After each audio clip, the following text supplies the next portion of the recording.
बे समाव नोंथांमोननि गेजेराव गोदान खौरां लाबोनानै होफैदों। बे मा खौरां जानो हागौ नोंथांमोननो नुनो मोन्दों। 2020 मायथाइनि HSLC आनजादाव बर' बिजोंनि फरायसाफोरनिफ्राय दुलाराय बर' फरायसा आफाद अदेबानि एबसुआ होबोबाय थानाय कमल कुमार ब्रह्म बान्थाखौ बे खेबाव हथात 2020आव सोर मोननो हागौ बिनि सोमोन्दै नोंथांमोननो दिन्थिनो लानाय जादों। दा बेवहाय गासै टप 10खौ बोसोरे सिगांनिफ्रायनो देग्लायसिम 15थि हिसाबै कमल कुमार ब्रह्म बान्था होबोबाय थादों। दा बेयावहाय नोंथांमोना नुनो मोननाय जादों देग्लायबो 10 हथात बर' बिजोंनिफ्राय टप 10 सेलेक्सन खालामनानै बेखौ बान्थाखौ होबोबाय थानाय जादों। दा बे बान्था होबोनाय हिसाबै दा बाहाय बिथांमोननि गेजेरावहाय जोंनि फरायसाफोरा सोर मोननो हाखो बेखौ नोंथांमोना नायना लानो हानाय जागोन। दा बाहाय फार्स्टआवनो नोंथांमोना दिन्थिनो लानाय जादों बिदिसा खाख्लारि। बिदिसा खाख्लारिया फार्स्टआव मोनदों। बिथांनि फरायसालिनि मुंखौल' आं खिन्थागोन। फरायसालिनि मुङा जादों बाथौ आश्रम गोजौ फरायसालि बरमानिफ्राय। गासै नोंथांमोना मार्क्सफोरखौ नायना लानो हानाय जागोन। गासै बिथांनि टटेल पार्सेन्टआ जादों 96.83 जौखोन्दो। बिनिफ्राय नुनो मोननाय जादों सेकेन्डआव राजेश बसुमतारी। बिथाङा राजेशआ बाथौ आश्रम गोजौ फरायसालि मेदाघाटनि। दा बिथांनिया 95.5 जौखोन्दोमोन। बेनिफ्राय थार्डआव नुनो मोननाय जादों इसा बसुमतारी। बिथांनिया UN एकाडेमि डिमाकुसिनिफ्राय। बिथांनि टटेल पार्सेन्टआ जादों 93.66। बेनिफ्राय ब्रैथियाव दङ नेपसुन बर'।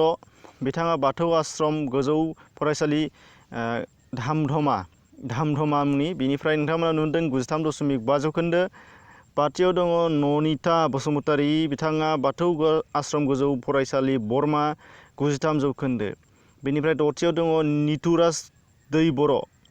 बिथाङा UN एकाडेमि भगतपारा। बिथाङा 92.83 जौखोन्दो। बेनिफ्राय दङ 3 नाम्बाराव रबिना मुसाहारि। बिथाङा UN एकाडेमि तामुलपुरनिफ्राय 92.2 जौखोन्दो।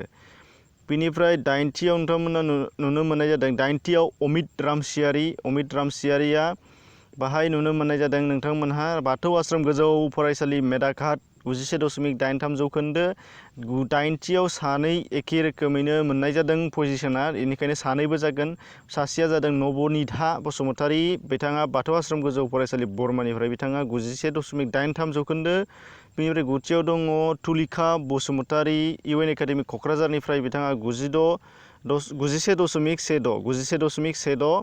बेनिफ्राय जोबथारनायाव सोमखां दैमारि। बिथाङा आनन्द ब्रह्म गोजौ फरायसालि पाटगावनिफ्राय 90.5 जौखोन्दो। दा बिथांमोननिसिम कंग्रेचुलेसन बावहरबाय आरो आसा खालामो बिथांमोनहा जाहाथे आरोबाव साबसिनै उननि फैगौ आनजादफोराव गाहामै गाहाम उथ्रिसार जानो हायो बेखौ मिजिंथिबाय। आरो बेजों लोगोसे जायफोर बिथांमोना मोननो हायाखैमोन अदेबानि जायफोर बिथांमोनहा दा क्लास 10आव फरायदों बा उन्दै क्लासाव फरायदों, दा बिथांमोनहा बिथांमोननि थुलुंगाखौ नायनानै जाहाथे गावसोरनि फरायनायखौ गाहामै गाहाम सोदांलाङो बिनि थाखाय खावलायहरनाय जाहरबाय। जायफोर नायगिरि बिथांमोन उन्दै बिथांमोनहा। दा बेखिनिमोन लोगो नोंथांमोन। भिडिअखौ नायनायनि थाखाय साबायखर थाबाय। गोजोन्थों।